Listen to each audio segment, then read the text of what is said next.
Selamat pagi Ibu dan teman-teman, perkenalkan nama saya Maria Kurnia dengan NIM akhir 140 dan juga teman saya Maria Anastasia Ruliwangge dengan NIM akhir 110. Baik, di sini kami akan mempresentasikan hasil kerja kami pada mata kuliah kecerdasan bisnis untuk nilai ujian tengah semester. Baik, pada soal diminta membuat dashboard untuk membantu pengambilan kebijakan kesehatan nasional dengan berdasarkan data kesehatan tahun 2010 sampai 2024 dari sejumlah provinsi yang terdapat dalam file data kesehatan. Baik, berdasarkan hasil kerja kami, dashboard yang telah kami buat pada bagian atas terdapat bagian overview nasional. Nah, bagian ini tuh merupakan indikator utama kesehatan nasional. Visual yang terdiri dari rata-rata AHH yaitu 69,69, lalu ada angka kematian yaitu 10,80, lalu ada total kasus yaitu terdapat 12 juta, lalu ada rasio medis yaitu 3,02. Secara umum, angka harapan hidup berada di kisaran 69 tahun, sementara angka kematian masih cukup tinggi. Nah, jumlah kasus penyakit juga cukup besar, menunjukkan beban kesehatan yang masih signifikan. Rasio tenaga medis sebesar 3,02. Nah, ini tuh menunjukkan ketersediaan tenaga kesehatan, namun belum tentu merata.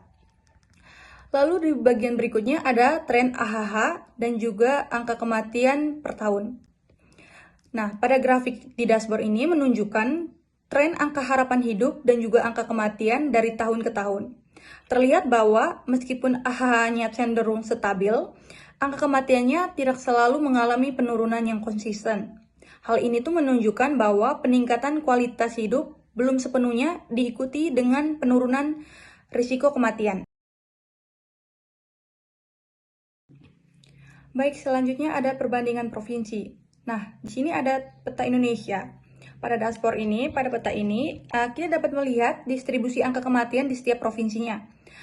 Terlihat adanya perbedaan signifikan antara wilayah. Untuk yang berwarna hijau adalah daerah yang memiliki angka kematian rendah, misalnya pada daerah Jawa Barat.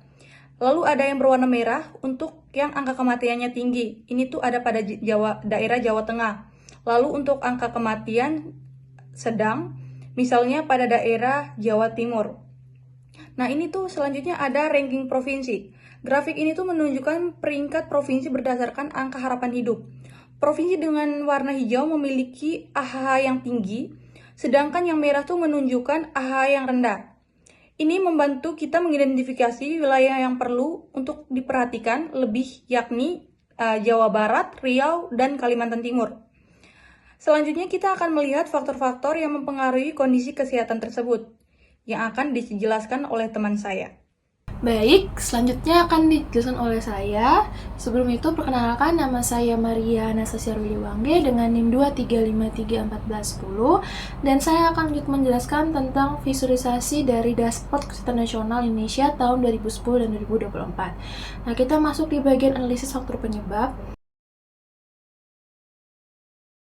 Teman-teman, kita mari lihat ke bagian sebelah kiri di tengah. Itu ada scatter plot dengan judul hubungan cakupan imunisasi dengan kasus ISPA per provinsi. Pada grafik ini, setiap titik itu mewakili setiap provinsi yang ada di Indonesia.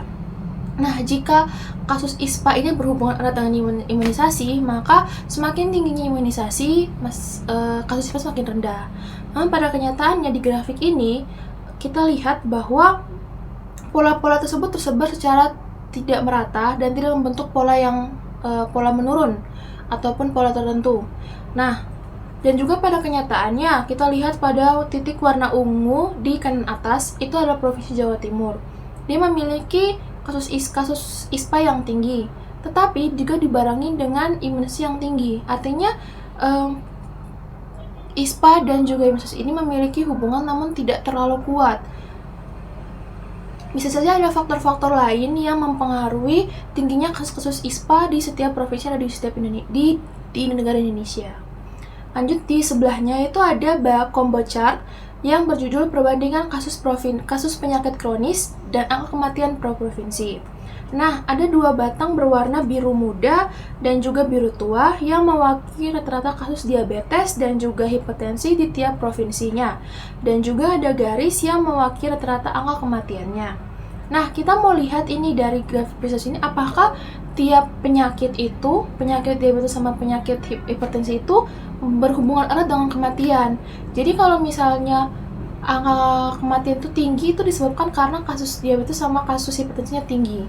Namun pada kenyataannya kita lihat di Provinsi Papua, itu tuh termasuk provinsi dengan hipertensi yang tinggi dan juga diabetes yang tinggi.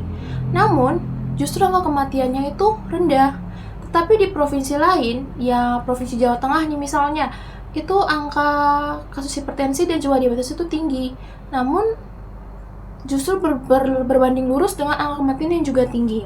Hal ini tuh menunjukkan bahwa penyakit kronis memang berperan penting terhadap angka kematian, tetapi bukan satu-satunya faktor penentu angka kematian yang tinggi di suatu daerah tersebut. Nah, kemungkinan juga ada faktor lain yang turut mempengaruhi angka kematian yang tinggi di suatu daerah atau provinsi tersebut. Nah, kita lanjut ke bagian kiri bawah, itu ada scatter plot juga yang berjudul hubungan jumlah tenaga medis dengan angka kematian per provinsi. Nah, teman-teman, kalau kita lihat grafiknya itu, kita melihat hubungan antara jumlah tenaga medis dengan angka kematian.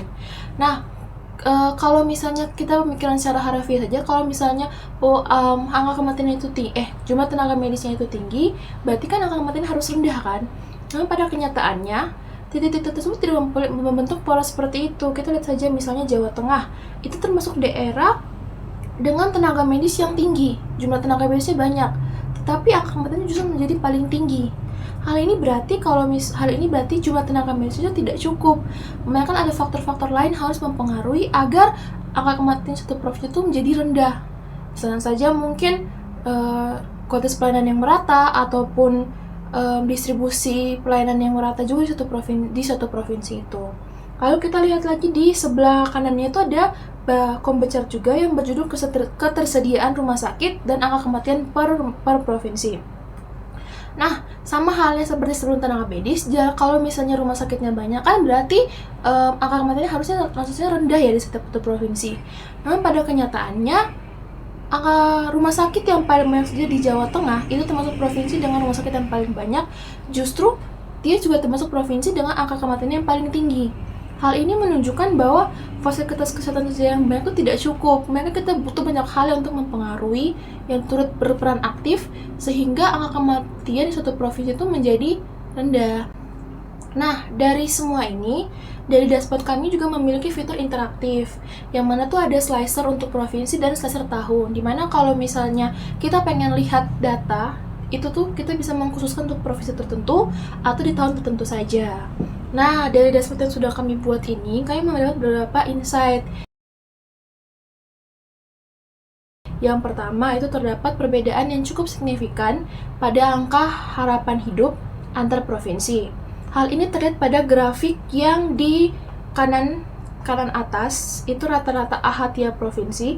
Ternyata ada 3 provinsi terendah yang memiliki angka harapan hidup terendah yaitu Jawa Barat, Kalimantan Timur, dan juga Riau. Lalu yang kedua, hubungan antara angka harapan hidup dan angka kematian tidak menunjukkan pola yang konsisten. Itu dapat diwakili di bagian line chart di kiri atas. Itu kan terlihat ada tren AHH dan angka kematian nasional. Nah, artinya di sini kita lihat kalau peningkatan angka harapan itu tidak selalu diikuti dengan penurunan angka kematian secara langsung. Lalu yang ketiga, hubungan antara imunisasi dengan ISPA seperti saya jelaskan tadi, titik-titik pada scatter plot itu tersebar dan tidak membentuk pola menurun yang jelas. Ini menunjukkan bahwa imunisasi memang sangat berpengaruh, tapi memiliki hubungan yang lemah dengan penurunan kasus ISPA, sehingga masih ada faktor-faktor lain yang perlu ditinjau lebih lanjut tentang yang berhubungan dengan kasus ISPA tersebut. Lalu yang keempat itu adalah kasus penyakit kronis seperti diabetes dan hipertensi tidak selalu sejalan dengan kematian.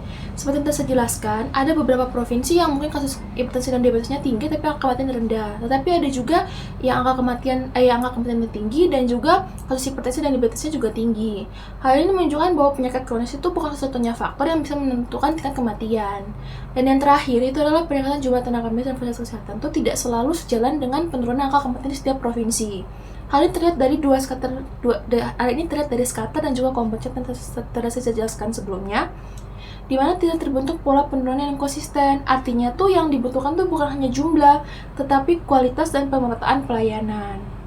Nah, berdasarkan semua insight yang kami peroleh, kami dapat merekomendasikan 3 hal untuk Kementerian Kesehatan Indonesia. Yang pertama, itu memprioritaskan intervensi di provinsi dengan angka harapan hidup rendah, yaitu Jawa Barat, Kalimantan Timur, dan juga Riau.